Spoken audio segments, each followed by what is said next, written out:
आज की कहानी है स्कॉटलैंड के राजा ब्रुस की, जो अपने शत्रुओं द्वारा पराजित हुआ। उसके संगी साथी सब छूट गए थे। जनधन की बड़ी हानि हुई। जीवन बड़ा लांछित और पराजित था राजा ब्रुस का। बस यूं कहिए कि किसी प्रकार जीवन मात्र वो बच गया था। शत्रु उसकी टोह में थे। प्राण बचाने के लिए राजा ब्रुस इधर उधर भाग ही रहा था। मौत उसके सर पर क्रूर पंजों को फैलाए नाच रही थी और स्थिति ये थी कि राजा ब्रुस कभी भी मारा जा सकता था। राजा ब्रुस एक खो में जाके छिप के बैठ जाता है और अपनी मृत्यु की प्रतीक्षा कर रहा होता है और सोचता है कि उसकी मृत्यु कैसे होगी, उसकी मृत्यु कितनी क्रूर होगी। शत्रु की तलवार पल भर में उसका काम तमाम कर देगी। उफ, ये सारी बातें राजा ब्रुस के दिमाग में चल रही थी। वह गिर गिर कर मन ही मन छटपटाता रहा और उसने सामने एक दृश्य देखा। उसने देखा कि एक नन्ही सी मकड़ी खोह के मुंह पर जाला बुनने में सतत और अथक प्रयत्नशील थी। वो बार बार गिरती और बार बार उठती, कई बार धूल में गिरी और कई बार शरीर को झाड़ कर उठी और फिर नए उत्साह से उसने जाला बुनने का प्रयत्न किया। यह व्यर्थ का प्रयत्न कर रही है, इसके पास कोई आधार नहीं है, बिना आधार अपना जाला बुनने का प्रयत्न कर रही है, बार बार असफल हो रही है। यह कभी भी जाला न बुन पाएगी और मर जाएगी। बस ब्रुस यही सोच रहा था।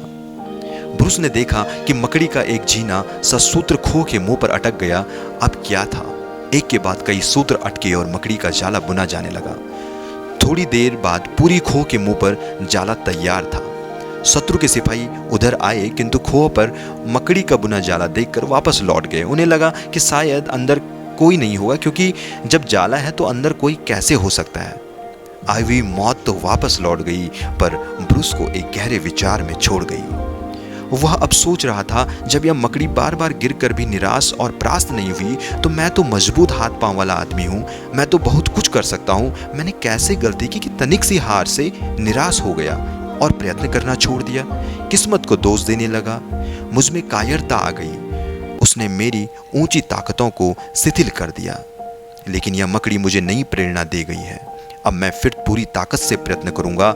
मैं अवश्य जीतूंगा। मैं अपने शत्रुओं को जरूर परास्त करूंगा, क्योंकि इस मकड़ी ने मेरा संकल्प मजबूत कर दिया है। वह खो से निकल आया। अब वह बिल्कुल बदला हुआ और नया आदमी था। अपने बिछुड़े हुए साथियों को संगठित किया और अंत में विजयी हुआ। ब्रुस के जीवन से दोस्तों हम यह निष्कर्ष निकाल सकते हैं कि मनुष्य का विकास कठिनाइयों से सदा लड़ते रहने से होता है।